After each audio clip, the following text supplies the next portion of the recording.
How far should you be hitting your golf irons? I'm going to use real on-course data from Mark Crossfield Golf to show you how far you should be hitting each one of your irons, and we're going to base it around handicap, so abilities. We're also going to touch on how close you should be hitting the golf ball with these irons as well, and hopefully unlock some of the secrets to breaking your best score on the golf course. Remember, during the video, there will be graphs popping up. Just pause the video. Lots of information on the graphs for lots of different handicaps as well, so you get the information you need and digest the graphs. And I want to know in today's video, how far do you hit your 7-iron? Hit those comments up down below. While you're down there, hit the like button. Remember to hype this video. Let's get this video really pumping. And don't be afraid to subscribe if you want more free golf content. So when we look at accuracy to start and hitting green accuracy, we see a huge discrepancy from the lower handicappers going up to the higher handicap stroke index golfers. If we break it down into the 50% chance of hitting a green rule, what you're going to see is a scratch handicapper is around their 7-iron range, and we'll come to the distances which will make this clearer as well, but they're around a 7-iron range that they're 50-50 chance of hitting a green, where the 15 index golfer, they're probably down between a pitching wedge and a 9-iron range. So we see a huge discrepancy in the chance of hitting the green, which obviously for scoring is going to make a massive difference for you lowering your scores. Hitting the green more consistently and pushing your green count into that higher or lower index bracket will be game changing for your golf. And a big factor affecting this is going to be consistency of strike. So one of the main reasons I see students really struggle with strike is a fewfold. It can be technical, so what they're doing in their swing makes it hard for them to strike, but they tend to focus all the attention on that, where actually you need to practice strike. It's something you should be working into all your practice time. It's something good players will always work into everything they do, from chip in to driver to iron play. So simple little game you can play next time you're practicing. So it doesn't matter if you're working on getting in certain positions, you should still try and do that, but get these ideas into that training as well. So first off, I want you to hit a medium iron, and this one I want you to catch it clean. So feel like you hit a good strike, but you barely touch the mat. So really pluck it off the top of the mat or the grass, wherever you are. Still trying to hit target, still trying to hit a good shot.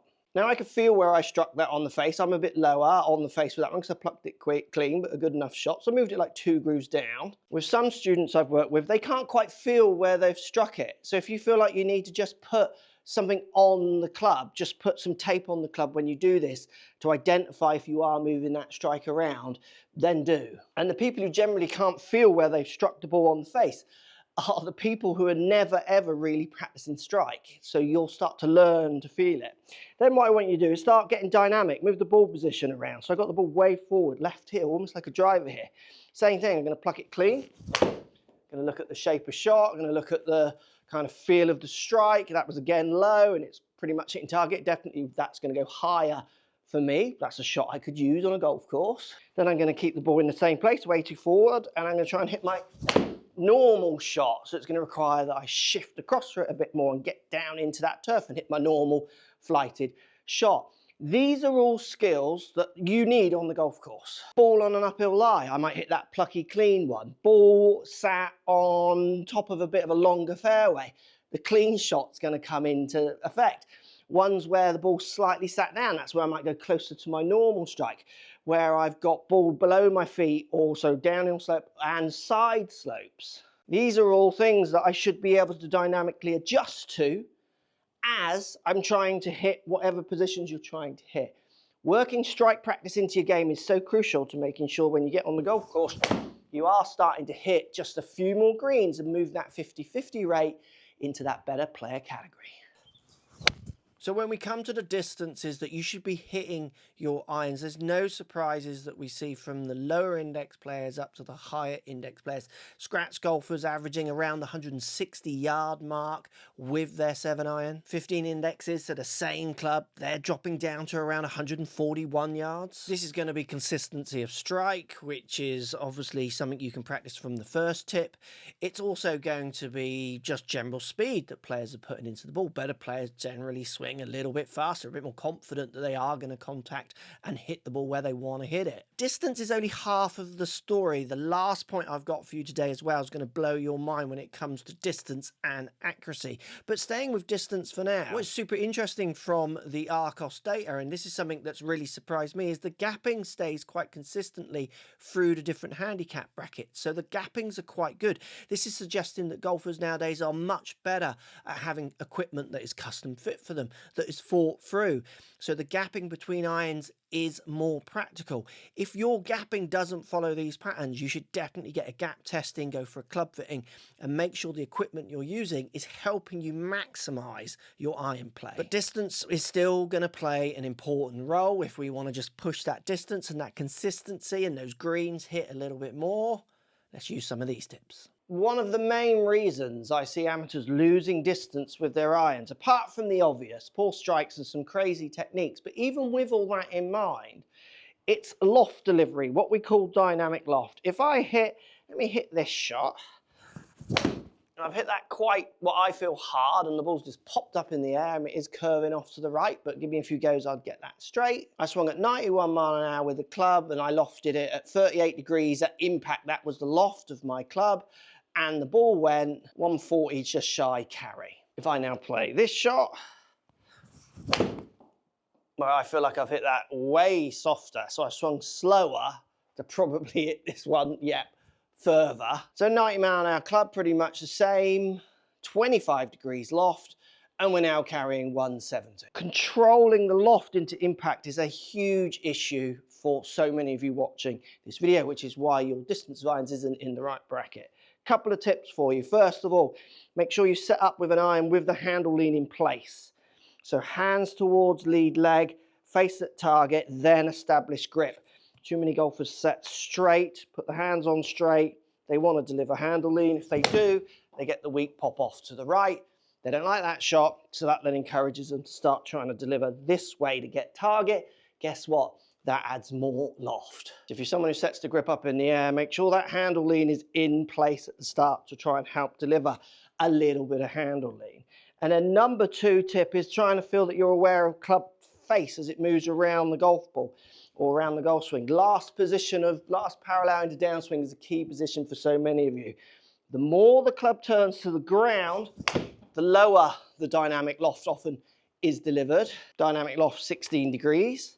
The more that face is pointing straight out in front of you or even slightly up to the sky, generally the more loft you deliver. So having some control of feeling of last parallel where that face is turned to through turning your wrists around, turning that face around, is going to be key for maxing out distance with your irons. And the best way to conquer this is actually to work on manipulating last parallel. You need to hit some shots where you over rotate face down to the ground, do some where you rotate face up to the sky, and then hopefully you can find a nice medium that gives you the better shot. The skill of controlling club face is that in itself. It's the skill of manipulating both sides of where you want it to be.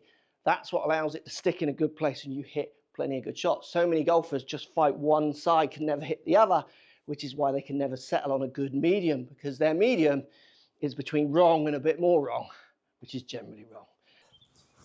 But remember, as I said, distance is only part of the story. A huge difference we see from the data at Arcos is accuracy. So with like-minded clubs, so forget distance now, both players have a pitching wedge in their hands. We have a scratch golfer and a 15 index golfer. The scratch golfer is hitting that pitching wedge averaging 26 feet away from the hole. The 15 index golfer is 40 feet away from the hole. That's almost double the length putt every single time. And with a 7-iron, that gap just gets bigger. 41 feet with the scratch index and 68 feet with the 15 index player with equivalent 7-iron. So not distance, the actual club they're hitting. So what can you do to try and just sneak some wins in this section and get that ball a little bit closer to the hole?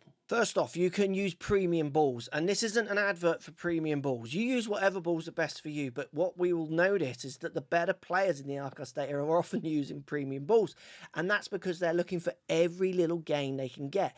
Remember, to get better at golf, certainly let's say iron playing and work out how far you hit it and how close you hit it, you've got to win at loads of little skills to try and add up to a bigger win. So just making sure you're using a golf ball that's giving you the most control when it lands on a green might sneak your average distance a few feet closer, and over time that will pay in your score. It will pay off in the actual score you post. Being super smart with targets, understanding from the graphs here how close you don't hit the ball might help you choose some better targets, meaning that you don't hit the ball into disaster areas when you're trying to do something that on average you simply don't do, like a pin tucked in a corner, or even in the middle of the green but with a roll off of the back. So everyone always thinks aim in the middle of the green. That's not always the case. Those front run-ons to the greens might be a place to land it because that green's fatter, knowing that you only hit the ball on average 68 feet from the hole. Like, you're going to need a big green if you're going at a green with any drop-offs anywhere, if you're going at a pin, certainly with any drop-offs near it, if you're averaging 68 feet. You can get smarter with your targets when you're smarter with the knowledge of what a good and a bad shot is. And that is something we find scratch handicappers do way more often.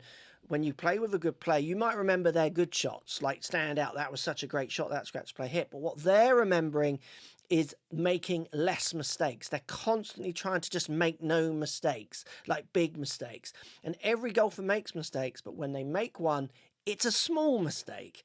Where an amateur can hit a great shot, lands on the green, rolls over the back, and they're gutted, can't get up and down, hit a bunker, what have you. They've just chosen a poor target. They are not able to stop that ball on that green in that spot. If they'd have just gone left or right of that, smarter targets could really save your score. And the moral of this video, really, once you've got your distance, you hit every iron down so you realise where you are in amongst your peers, is making sure strike is something you're always aware of and working on. A couple of simple drills just to push strike on a little bit more. Number one, stand with your feet together, hit a few shots, and if you can on a downswing, bounce down, bounce up. If you find that this is something that makes you strike the ball quite well when you're on the range and warming up, you're probably someone who takes a lot of swaying off the ball and don't really get back to it, because feet together is going to keep you way more centered. Also, the slight down and up is allowing you to really push down into the ground and up to get control of that low point. So get those feelings into a swing. If this is where you strike your ball better, when you take your real stance, imagine that pressure is pushing more down through the middle and try and hit the ball staying there. Now, if you're someone who doesn't get across, let's say you're someone who gets a little bit this way, take your width for stance, pull your lead foot in to be levelish with the ball, and then on the top of the backswing, so as you finish your backswing, just step forward back to your original stance. This makes you hit ball then ground a little better, get those cleaner strikes, those pure strikes. Then you're someone who's probably not very good on the downswing, it's shifting across, hitting shots where you're trying to practice that shift, so you have to just move everything across with that step, is probably what's going to allow you to start learning how to strike it purer. Now, if you found the information in this video helpful, you want to know how far your drivers should go, this video's got all the help you need.